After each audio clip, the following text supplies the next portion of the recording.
이 시간 다 함께 묵도하심으로 주일 오후 예배를 하나님께 드리겠습니다.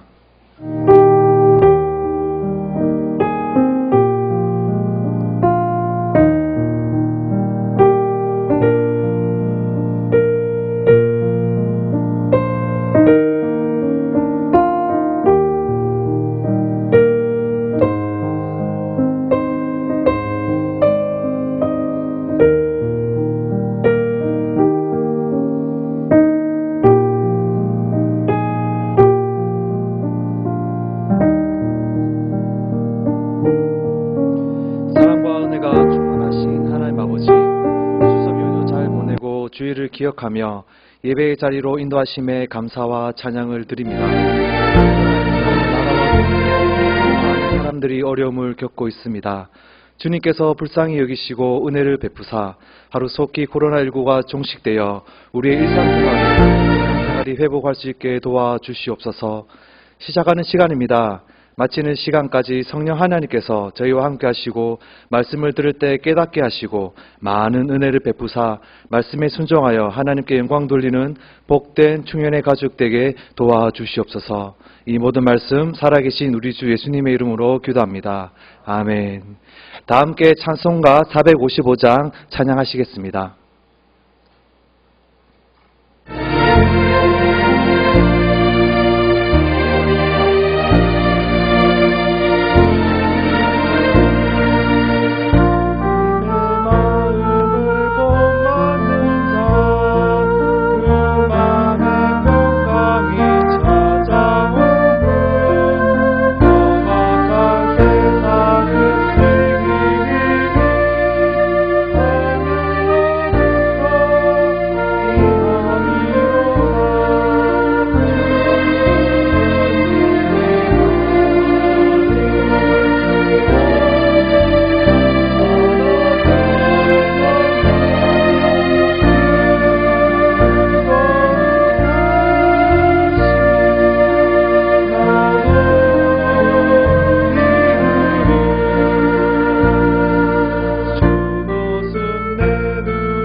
이 시간 우리를 대표하여 박수 Christian Club present. 하겠습니다.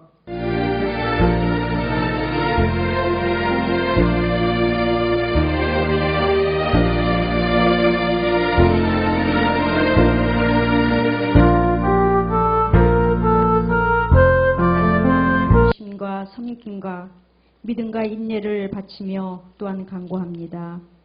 이 어려운 시기를 인생으로 사는 저희가 감당해야 할 위로와 말씀을 이 시간에 저희에게 허락하시옵소서. 저희가 겪는 코로나의 의미가 무엇인지 알고 하나님의 일하심이 고난을 통해 옴을 깨닫고 끝까지 하나님을 믿고 바라고 견디어 영광과 승리가 우리의 것이 될 것임을 알게 하시옵소서. 고난 속에 사랑을 담으시는 하나님께 항복하고 창조 세계 전체를 향한 하나님의 목적하심 속에서 더 앞으로 나아갈 수 있는 우리 중년의 가족들이 되게 하시옵소서. 하나님만이 우리의 필요를 채우실 수 있음을 알고 힘차게 주님을 향해 달려갈 수 있는, 그래서 주님의 나라가 저희를 통해 확장되어져 가는 복된 자녀로 살게 하시옵소서. 예수님께서 아들이시라도 받으신 고난으로 순종하심을 배워 완전하게 되셨음을 알고 또한 지금의 고난이 우리 가운데 어떻게 일하시는지를 알게 하시옵소서. 한 가족으로서 어려움을 향한 이웃을 위로하고 겸손과 눈물 어린 기도로 섬기며 인내하며 함께 나아가는 우리 모두가 되게 하시옵소서. 이 시간 말씀을 증거하시는 전도사님께 함께 하시고 이곳에서 또한 영상으로 예배하는 우리 모두가 말씀을 잘 깨닫고 깨달은 말씀 위에 순종함으로 나아가는 귀한 주님의 자녀로 살게 하시옵소서. 이 시간 주님만이 홀로 영광 받으시기를 바라며 이 모든 말씀 예수님의 이름으로 간절히 기도하옵나이다. 아멘. 오늘 함께 보실 하나님의 말씀은 시편 15편 1절에서 5절 말씀입니다. 제가 보는 구약 성경 제812면에 있습니다. 시편 15편 1절에서 5절 말씀입니다. 제가 한 절, 여러분이 한 절 다 같이 교독하며 읽겠습니다. 제가 먼저 읽겠습니다. 여호와여, 주의 장막에 머무는 자 누구 오며 주의 성산에 사는 자 누구 오니이까?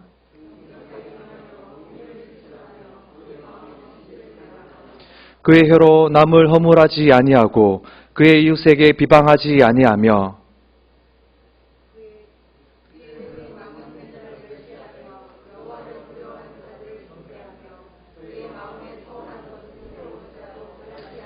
다 같이 5절 말씀 읽겠습니다. 이자를 받으려고 돈을 꿔주지 아니하며 뇌물을 받고 무죄한 자를 해하지 아니한 자이니 이런 일을 행하는 자는 영원히 흔들리지 아니하리이다. 아멘. 좌우에 계신 분들께 사랑합니다, 은혜 받으세요 라고 인사말을 건네겠습니다. 오늘은 하나님을 만나는 자라는 말씀으로 여러분과 함께 은혜의 말씀을 나누고자 합니다. 사랑하는 성도 여러분, 수석 연휴 잘 보내셨나요? 이전과는 사뭇 다른 분위기의 추석 연휴를 보내면서 잠시 지난 시간들을 생각해 보았습니다. 2020년 우리는 코로나 바이러스와 함께 엄청난 한 해를 시작하였죠. 비대면 예배, 대구 경북 코로나 사태, 최장기간 장마철과 같은 파란만장한 봄과 여름을 보내고 어느덧 가을을 맞이하였습니다. 엄청난 큰 변화의 시간 속에서 마치 한 해가 멈추어버린 듯한 느낌이 드는 것은 저 혼자만의 생각은 아닐 것입니다. 다시 일상생활을 회복한다 할지라도 이전과는 분명히 많이 다를 것이기에 이 변화의 시기가 더욱 길고 크게 느껴집니다. 사랑하는 성도 여러분, 코로나와 함께 우리는 변화하는 새로운 시대를 살게 되었습니다. 익숙한 이전의 방법과 행동들 대신 새로운 가치들과 변화를 받아들이는 상황에 직면한 것이죠. 새로운 가치들과 변화를 받아들인다는 것은 결코 쉬운 일은 아니지만 지금까지 우리는 사회적 거리두기와 마스크 쓰기 등 표면적인 방법과 형태 변화에 잘 적응하며 살아왔습니다. 그리고 지금은 변화된 새로운 상황과 가치를 깊이 받아들이는 태도가 요구되고 있지요. 이렇게 새롭게 변하고 있는 상황은 우리의 신앙생활에도 많은 영향을 주었습니다. 특히 예배와 관련하여 많은 변화가 있었죠. 코로나 시대 전에는 교회에서 예배 드리는 것이 당연하다고 생각되었습니다. 하지만 코로나를 겪고 나서 그것이 당연한 것이 아님을 깨닫게 되었죠. 이것은 어떤 면에서 우리에게 큰 충격을 안겨다 주었습니다. 이렇게 변화된 상황을 겪으며 우리들은 코로나 시대의 예배가 무엇인지, 어떻게 예배를 드려야 하나님을 만날 수 있는지에 대해 깊게 고민하게 된 것이죠. 사랑하는 성도 여러분, 이처럼 변화하는 상황을 통해 예배가 무엇이며 어떻게 예배를 드려야 하나님을 진정 만날 수 있는지 함께 진지하게 고민하고 정의하며 진정한 예배자로 거듭난다면 이 또한 하나님의 나라가 확장되어가는 새로운 과정이지 않을까라고 생각해 봅니다. 사랑하는 성도 여러분, 저는 오늘 본문 말씀을 통해 하나님을 만나기 위한 자격 조건들과 하나님을 만난 자들의 특징은 무엇이며 그들은 과연 어떠한 삶을 살았는지 살펴봄으로써 오늘날 우리가 어떻게 예배를 드려야 하나님을 진정 만나게 되는지에 대해서 말씀을 나누겠습니다. 오늘 본문 말씀은 성문에서 드리는 기도서입니다. 본문은 세 가지 단락으로 구분되는데요. 1절에 보면 어떤 사람이 성소에 들어가 하나님과 교제할 수 있는지를 묻고 2절부터 5절 중반절까지는 성소에 들어가 하나님과 교제할 수 있는 사람의 10가지 자격 조건들을 설명하며 5절 하반절에 보면 하나님을 만나는 자의 삶의 모습에 대해서 또한 삶의 특징에 대해서 말하고 있습니다. 성소에 올라온 예배자들은 성소에 들어가기 전에 성문에서 낭독되는 오늘 본문 하나님과 교제하기 위한 자격 조건들을 듣고 그 말씀 앞에서 자신의 삶을 뒤돌아보게 되는 것이죠. 자신이 하나님 말씀 앞에서 의롭게 살지 못함을 깨닫고 자신의 죄를 사함받기 위하여 하나님께 제물을 가져와 자신의 죄를 고백하며 용서를 구했던 것이죠. 이와 같은 모습은 우리에게 중요한 사실을 가르쳐 주고 있는데요. 그것은 바로 교회에 와서 예배를 드린다고 해서 모두 다 하나님을 만나는 것은 아니라는 사실입니다. 사랑하는 성도 여러분, 교회에 와서 예배만 드린다고 해서 모두 다 하나님을 만나나요? 아닙니다. 우리가 교회에서 예배 드린다고 해서 모두 다 하나님을 만나고 돌아가는 것이 아닙니다. 나는 정말 하나님의 임재 안에 거하는 사람인가? 나는 정말 하나님을 만나고 있는 자인가? 나는 정말 예배를 통해서 하나님과 동행하고 있는 자인가? 아니면 종교적이고 형식적인 예배만 드리는 자인가? 이와 같은 사실에 대해 우리는 정말 심각하게 생각하며 우리 자신을 뒤돌아봐야 합니다. 오늘 본문은 다음과 같이 시작합니다. 여호와 주의 장막에 머무는 자 누구 오며 주의 성산에 사는 자 누구 오니까. 여기서 장막과 성산이란 단어가 나오는데요. 장막은 텐트를 의미하며 이스라엘 민족이 광야에서부터 계속 다른 장소로 옮겨 다닐 때마다 함께 옮겨갔던 움직이는 성전을 의미합니다. 또한 성산은 언약궤가 있는 예루살렘의 한 특정한 장소인데요. 앞으로 성전이 세워질 특별한 장소를 의미하죠. 여기서 말하는 장막과 성산은 하나님의 임재를 상징적으로 나타내는 특별한 장소를 뜻합니다. 본문 1절에서 시편 저자는 도대체 누가 하나님의 임재 안에 거할 수 있는 자입니까? 도대체 누가 살아계신 그 하나님을 성소에서 만날 수 있는 자입니까? 라는 질문을 던지고 있는 것이죠. 이 질문에 대한 답으로 2절에서 5절 중반절까지 성소에 들어가 하나님과 교제할 수 있는 사람의 10가지 자격 조건들을 말하고 있습니다. 이것은 아무나 하나님을 만날 수 있는 것이 아니라 하나님이 정하신 기준을 충족시키는 사람만이 하나님을 만날 수 있다라는 사실을 우리에게 말씀하고 있는 것이죠. 간단한 예를 들겠습니다. 사랑하는 성도 여러분, 누구나 청와대를 간다고 해서 대통령을 만날 수 있나요? 아니죠. 대통령을 만나려면 먼저 청와대에서 발부한 초대장도 있어야 하고 여러 신분증도 있어야 합니다. 대통령을 만나기 위한 자격과 조건들을 갖추어야 한다는 것이죠. 이처럼 교회에 온다고 모두 다 살아계신 하나님을 만나고 하나님의 임재를 경험하고 누리는 것은 아닙니다. 이러한 사실은 우리도 종종 경험하고 있는 것이지요. 사랑하는 성도 여러분, 그날 컨디션에 따라 하나님을 만나고 못 만나는 것이 아니라 오직 하나님을 만날 수 있는 자격 조건을 갖춘 사람만이 하나님을 만날 수 있다는 말씀입니다. 사랑하는 성도 여러분, 그렇다면 성소에 들어가 하나님을 만날 수 있는 10가지 자격 조건들은 무엇일까요? 2절에서 5절 중반절 말씀을 보면 첫째, 정직하게 행하는 사람입니다. 이것은 우리의 생활 방식에 흠이 없어야 한다는 것을 의미합니다. 마태복음 5장 48절을 보면 예수님께서 그러므로 하늘에 계신 너희 아버지의 온전하심과 같이 너희도 온전하라 라고 예수님께서 말씀하셨죠. 그리고 둘째, 공의를 실천하는 사람입니다. 공의라는 단어는 하나님의 기준에 따라 도덕적으로나 윤리적으로 옳게 행동하는 것을 뜻하는데요. 하나님의 뜻을 행하는 사람, 하나님의 율법에 계시된 하나님의 기준에 따르는 사람을 의미합니다. 셋째, 마음의 진실을 말하는 사람입니다.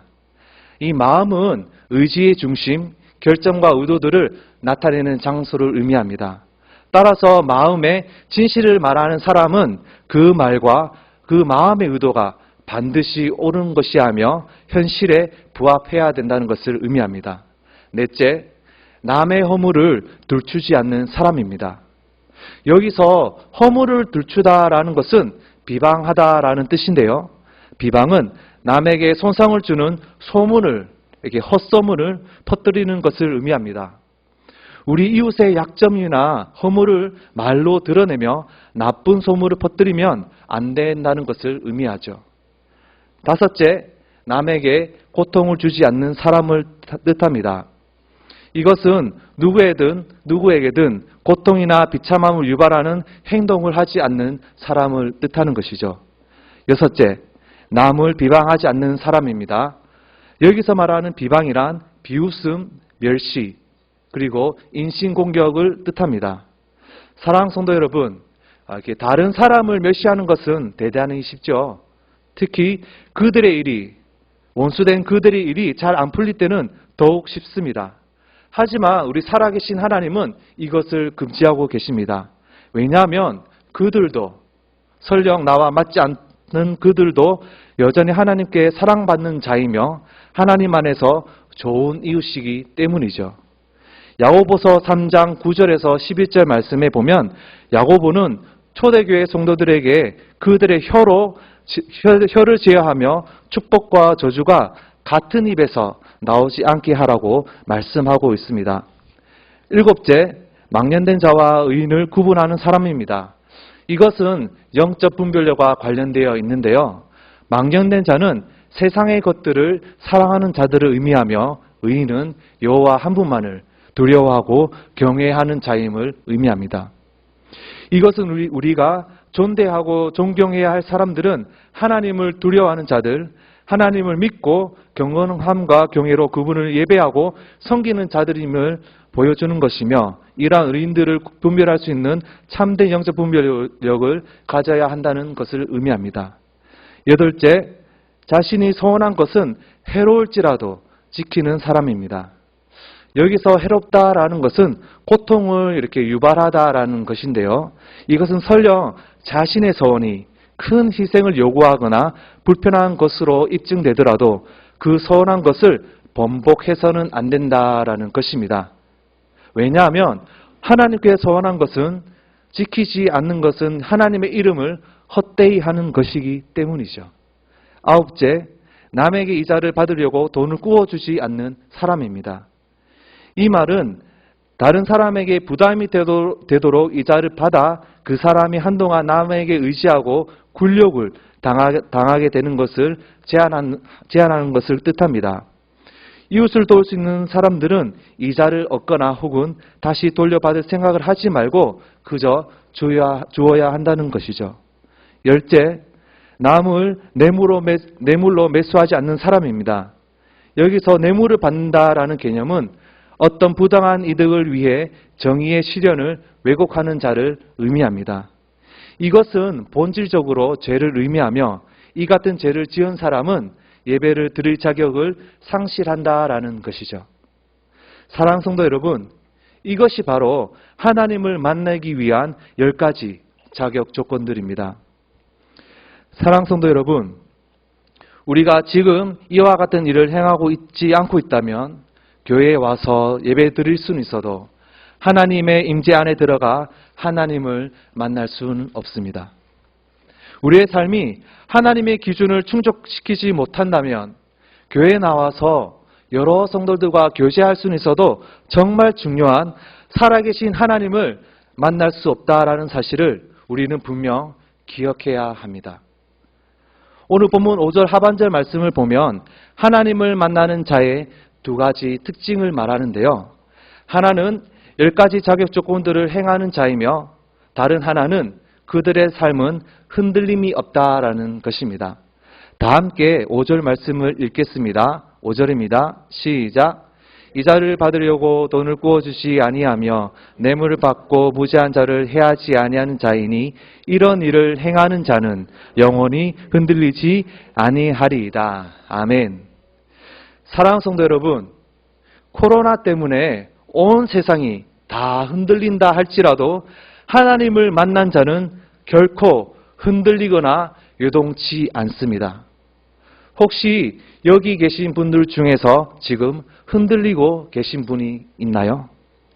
말씀을 통해 하나님을 만나는 은혜가 있길 간절히 소망합니다. 어떤 유혹을 만나도 하나님을 만나는 사람, 하나님의 임재 안에 거하는 사람은 그 어떠한 유혹과 그 어떠한 미혹에도 흔들리지 않습니다. 어떤 두려운 일이나 환난을 당해도 흔들림이 없다는 것이죠. 시편 16편 8절 말씀을 보면 내가 여호와를 항상 내 앞에 모시며 그가 내 우편에 계심으로 내가 요동치 아니하리이다. 아멘. 하나님의 만난 사람의 삶의 모습은 바로 이렇게 요동치 않는 것입니다. 사랑하는 성도 여러분, 우리의 삶에 여러 가지 조건들과 코로나19 시대라는 새로운 변화들이 우리들을 흔들며 요동치게 만들고 있습니다. 하지만 그런 상황일지라도 하나님을 만나는 자는 요동하지 않습니다. 흔들리지 않습니다. 두려워하지 않습니다. 왜 그런 일이 일어날까요? 왜냐하면 하나님 외에 두려워할 자가 아무도 없다는 사실을 깨닫기 때문입니다. 하나님을 만난 자는 이 세상에 하나님 외에 두려워할 것은 아무것도 없다라는 확신을 가지고 있으며 흔들리지 않고 요동치 않고 두렵지 않는 것이죠. 성경의 예를 하나 들겠습니다. 출애굽기 14장 13절 말씀입니다. 모세가 백성에게 이르되 너희는 두려워하지 말고 가만히 서서 여호와께서 오늘 너희를 위하여 행하시는 구원을 보라. 너희가 오늘 본 애굽 사람을 영원히 다시 보지 아니하리라. 아멘. 여러분, 앞에는 홍해가 있고 뒤에는 애굽의 군대가 이스라엘 백성들을 잡으려고 눈에 불을 켜고 달려오는 그야말로 진퇴양난의 상황에 모세가 이스라엘 백성에게 한 말씀입니다. 이와 같은 두려운 상황일지라도 모세는 한치의 흔들림조차 없이 두려움 없이 이스라엘 백성에게 하나님의 말씀을 당당하게 선포하고 있는 것이죠. 어떻게 이럴 수가 있을까요? 왜냐하면 모세는 하나님을 만난 자이며 하나님의 임재 안에 있는 자이며 하나님과 동행하는 자이기 때문입니다. 성경에는 모세 외에도 하나님의 임재 안에서 모든 인생을 걸고 살아갔던 인물들이 있습니다. 그 대표적인 사람들이 바로 다윗, 다니엘, 그리고 다니엘의 세 친구들입니다. 시편 23편 5절 말씀입니다. 내가 사망의 음침한 골짜기라도 다닐지라도 해를 두려워하지 않을 것은 주께서 나와 함께 하심이라. 주의 지팡이와 막대기가 나를 안위하시나이다. 아멘. 사랑하는 성도 여러분, 어떻게 다윗은 이런 고백을, 이런 아름다운 고백을 하나님께 할 수 있는 것일까요? 왜냐하면 다윗은 하나님의 임재 안에 거하며 살아가기 때문입니다. 다윗은 하나님 외에 아무것도 두려워할 것이 없다는 사실을 확실히 알고 있었던 것이죠. 그래서 다윗은 그 어떤 환난과 고난에서도 두려워하지 않고 요동치 않았던 것입니다. 다니엘서 3장 16절에서 18절 말씀입니다. 사드락과 메삭과 아베느고가 왕에게 대답하여 이르되 느부갓네살이여 우리가 이 일에 대하여 왕에게 대답할 필요가 없나이다. 왕이여 우리가 섬기는 하나님이 계시다면 우리를 맹렬히 타는 풀무불 가운데에서 능히 건져내시겠고 왕의 손에서도 건져내시리이다. 그렇게 하지 아니하실지라도 왕이여 우리가 왕의 신들을 섬기지 아니하고 왕이 세우신 금 신상에게도 절하지도 아니할 줄을 아옵소서. 아멘.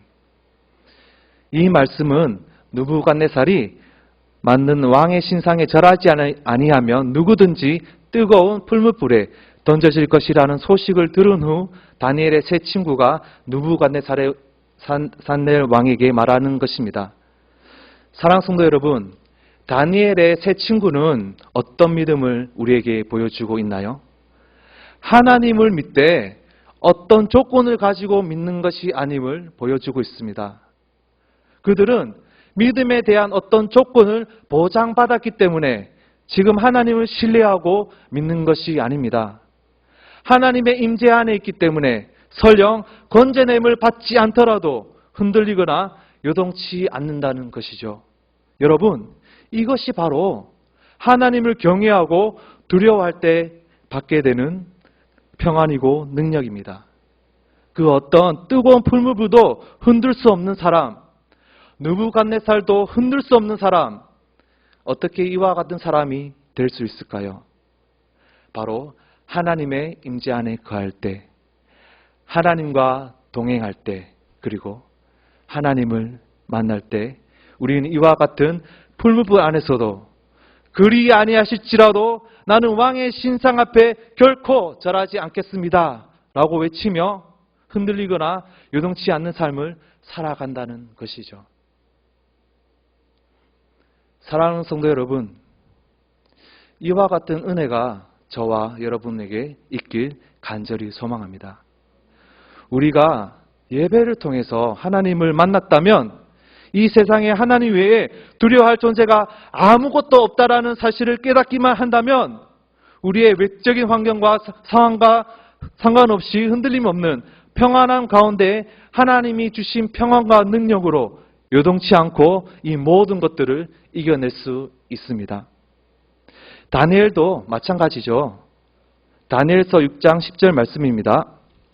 다니엘이 조서에 왕의 도장에 찍힌 것을 알고도 자기 집에 돌아가서는 윗방에 올라가 예루살렘으로 향한 창문을 열고 전에 하던 대로 하루 3번씩 무릎을 꿇고 기도하며 그의 하나님께 감사하였더라. 아멘. 다니엘을 시기한 동료 관리들이 왕을 부추겨서 지금부터 30일 동안 누구든지 왕 외에 다른 신에게 무엇을 구하면 사자굴에 넣겠다는 조서에 왕의 도장을 찍도록 하고 공포하게 한 것이죠.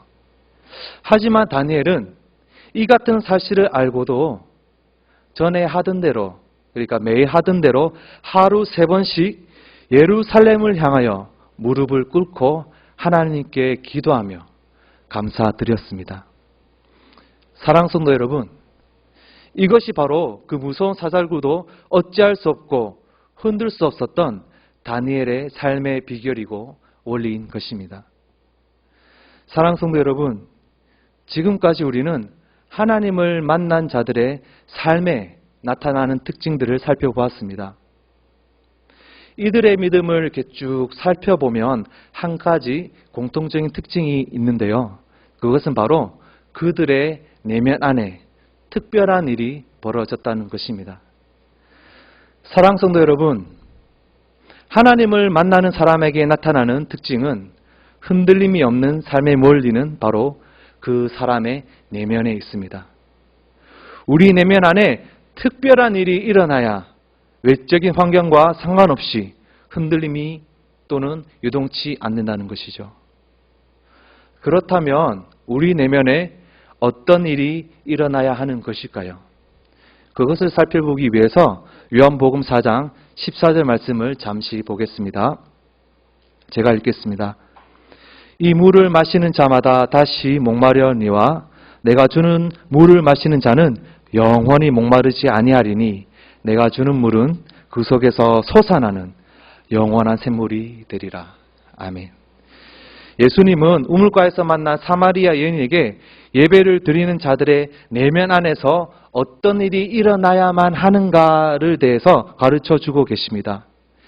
예수님께서 말씀하시는 샘물은 외부로부터 흘러들어오는 생수가 아니라 바로 내면에서부터 외부로 흘러가는 생수입니다. 외부로부터 흘러들어오는 것이 아니라 우리 내면에서부터 터져나오는 생수로 말미암아 어떤 상황과 환경에서도 흔들리지 않고 요동치 않는다라는 것이죠.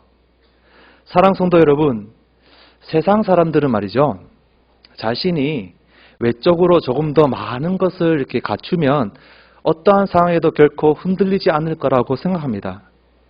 그러나 죽음도 사자도 풀물불도 이기는 진정한 힘은 외적인 환경으로부터 주어지는 것이 아니라 바로 내면에서부터 나오는 것이죠. 이것이 바로 하나님을 만난 자들의 그들의 삶에 나타나는 모습입니다. 내면에서부터 터져나오는 이 샘물이 어떤 외적인 환경과 충격에도 상관없이 흔들리거나 요동치 않는 삶의 원리이다라는 것입니다. 그것을 잘 보여주고 있는 인물이 바로 다윗이죠. 소년 다윗이 적장 거인 골리앗과 싸우기 전에 사울 왕은 외적인 무기를 장착시켜줍니다. 너 이대로 가면 그냥 죽으니까 사울 왕은 자신의 갑옷을 다윗에게 입히고 자신의 쓰던 무기도 다윗에게 쥐어줍니다. 그러나 소녀 다윗은 그것을 입어보고 이렇게 휘둘러 보니까 이러다가 싸우기도 전에 이 갑옷과 이 칼의 무게 때문에 내가 짓눌려 죽을 것 같은 거예요. 그래서 다윗은 외적인 무기를 다 벗어버리고 평소 자신이 쓰던 물매와 돌 5개를 골라 골리앗에게 나가는 것입니다. 사무엘상 17장 45절 말씀입니다. 다윗이 블레셋 사람에게 이르되 너는 칼과 창과 단창으로 내게 나오거니와 나는 만군의 여호와의 이름 곧 내가 모욕하는 이스라엘 군대의 하나님의 이름으로 내게 나아가노라. 아멘.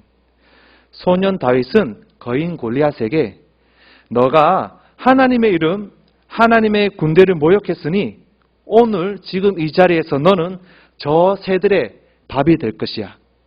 전쟁은 하나님께 속한 것이고 여호와께서 너를 그리고 너희를 우리 손에 넘겨주실 것이야 라고 외치며 거인 골리앗에게 달려가는 것입니다. 사랑하는 성도 여러분, 이와 같은 용기와 힘은 어디서부터 나오는 것일까요? 지금 다윗에게 어떤 외적으로 무기가 장착되어 있기 때문이 아니라 다윗에게 어떤 외적인 조건이 충족되어 있기 때문이 아니라 다윗이 그렇게 할 수 있었던 것은 바로 내면의 힘 때문입니다. 지금 소년 다윗의 내면에는 끊임없는 터져나오는 생수가 나오는 것이죠. 사울 왕도 모든 이스라엘 군인들도 벌벌 떠는 적장 거인 골리앗 앞에서도 소년 다윗은 흔들리지 않고 쫄지 않고 싸울 수 있는 용기와 힘은 바로 그의 내면에서 하나님께서 주시는 생수가 있었기 때문입니다. 사랑 성도 여러분, 이 생수의 근원은 누구인가요? 바로 예수 그리스도이십니다. 영원히 솟아나는 그리고 영원히 목마르지 않는, 그래서 어떠한 상황에서도 나를 요동치 않게 만드는 이 생수, 이 영원한 생수는 바로 예수 그리스도이십니다. 예수 그리스도가 우리 내면에 계셔야 하는 것이죠. 예수님은 우리 삶에서 영원히 목마르지 않는 샘물을 터져 나오게 만드시는 분이세요. 그러므로 하나님을 만난 자의 삶은 그들의 내면에 하나님이 거하는 삶이다라는 것입니다. 다시 오늘 본문으로 돌아가겠습니다. 본문 1절에서 시편 저자는 여호와여 주의 장막에 머무를 자 누구 오며 주의 성산에 사는 자 누구이리까 라고 합니다.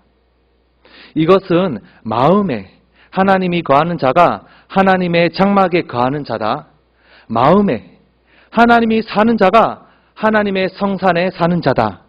마음에 하나님이 사시는 자가 바로 하나님의 임재 안에서 하나님을 만나는 자다라는 사실을 말하는 것입니다. 그러므로 저와 여러분은 하나님을 만나 어떤 상황에서도 흔들림이 없는 삶을 살기 위해서 요구되는 것이 있는데요. 그것은 바로 우리의 마음을 하나님이 거할 수 있는 거룩한 장소로 지켜내야 한다는 것입니다. 다시 말해 하나님이 거할 수 있는 거룩한 성산이 되도록, 하나님이 거할 수 있는 거룩한 장막이 되도록 우리의 마음을 거룩하게 힘써 지키는 일에 생명을 걸어야 한다는 것입니다. 여기에 우리의 삶의 생명이 달려 있다라는 것이죠. 사랑하는 성도 여러분, 오늘 말씀을 잘 기억하며 지금 이 시간 저와 여러분의 마음이 살아계신 하나님께서 거할 수 있는 마음인지 아닌지를 잘 살펴보기 바랍니다. 만약 하나님이 우리 마음에 거하실 수 없다고 한다면 우리는 하나님의 임재 안에 거할 수 없다. 우리는 하나님을 예배에 나와서도 하나님을 만날 수 없다라는 이야기입니다.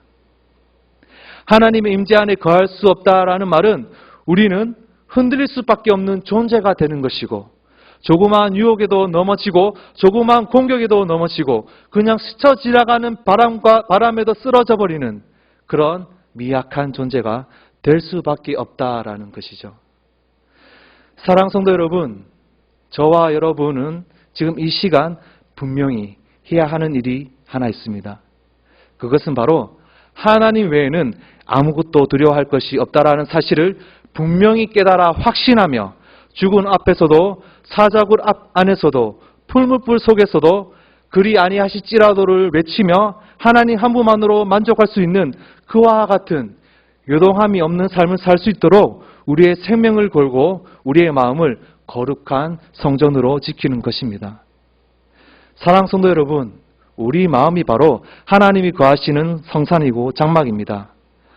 그 거룩한 장막과 그 거룩한 성소를 더럽게 함부로 훼손시킨다면 어찌 그 삶이 흔들리지 않을 수 있을까요?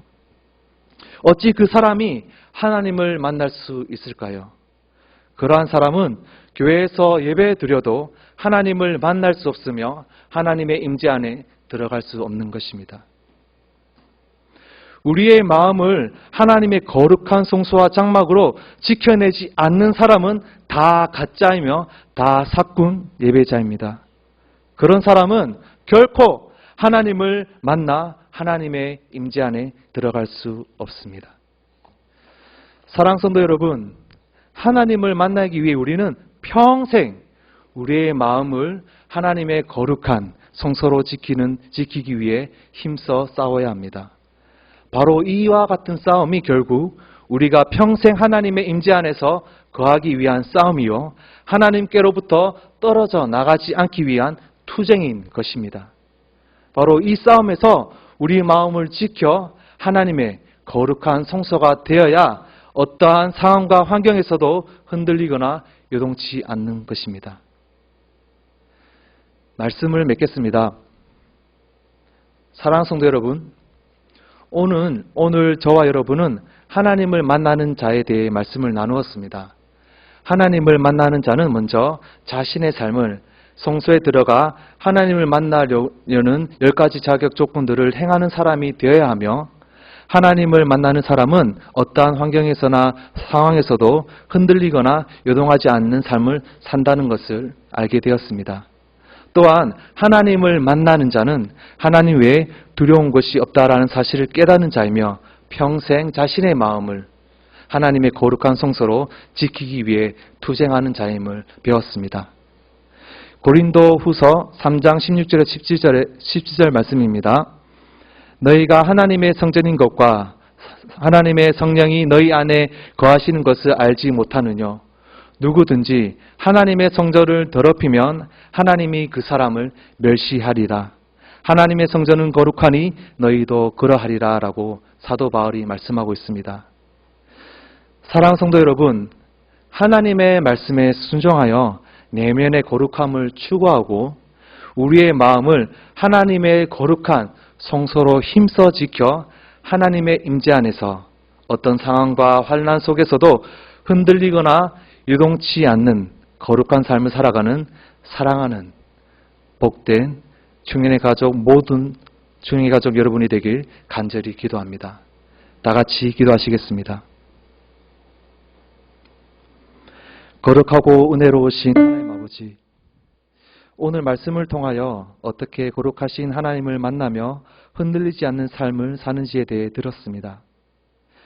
하나님 아버지, 듣는 것으로 끝나는 것이 아니라 들은 말씀에 순종하여 하나님의 은혜와 평강을 누리는 복된 중년의 가족이 되게 도와주시옵소서.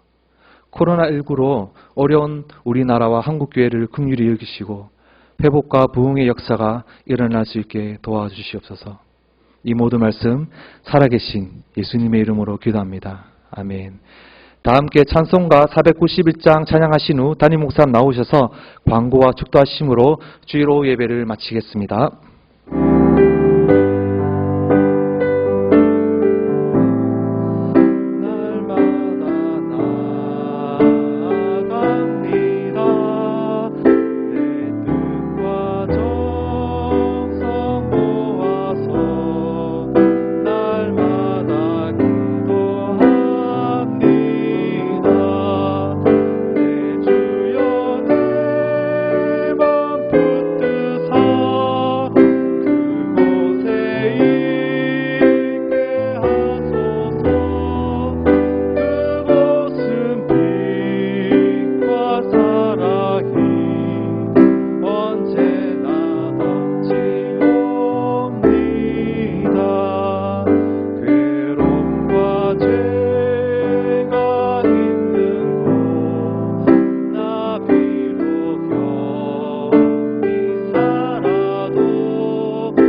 교회 소식 말씀드리겠습니다. 다음 주일부터 우리 공적 예배는 정상화하도록 당회가 결의를 했습니다. 그래서 식사는 아직 하지는 않겠고요. 다음 주일을 기점으로 해서 차량 운행부터 해서 새벽 수요 금요 기도회까지, 대신 이제 금요 기도회는 저녁 9시로 당겨서 하기로 했습니다. 그래서 다시 한번 주보에 공지도 할 것이고 좀 문자도 보내드리겠습니다. 그래서 그 기억하시고 다음 주일부터 주일학교를 포함한 모든 공적 예배는 정상화하도록 하겠습니다. 그렇게 참조해 주셔서 더 적극 참여를 해 주시고 혹여라도 또 우리 지역 안에는 아직 발생하고 있지 않지만 또 상황이 심각해지거나 어려지게 되면 다시 한번 또 조정을 하게 될 것입니다. 그전에는 계속적으로 좀 어쨌든 예배에 힘을 쓰는 것이 좋지 않겠나 싶습니다. 적극 현장 예배에 참여해 주시길 바랍니다. 기도하겠습니다. 이제는 우리 구주 예수 그리스도의 크신 은혜와 하나님 아버지의 만극하신 사랑하심과 성령님의 역사, 교통, 충만, 인도하심이 복되는 주일 오후 찬양 예배 참여해서 마음을 기울여 주의 이름을 높인 귀한 성도들 그 심령 삶 가운데와 특별히 주신 말씀을 기억하면서 하나님을 만나는 자로서 성령께서 임하시는 성령의 전으로서 삶을 거룩하게 할 뿐만 아니라 이웃에게 악을 행치 아니하고 오히려 사랑을 실천하는 가운데 하나님을 깊이 사랑하는 자로서 그렇게 삶을 통해서 하나님을 만난 자로서의 삶을 나타내기를 바라고 원하는 주의 백성들과 몸된 주님교회 위에 이제부터 영원토록 항상 함께 있을지어다. 아멘.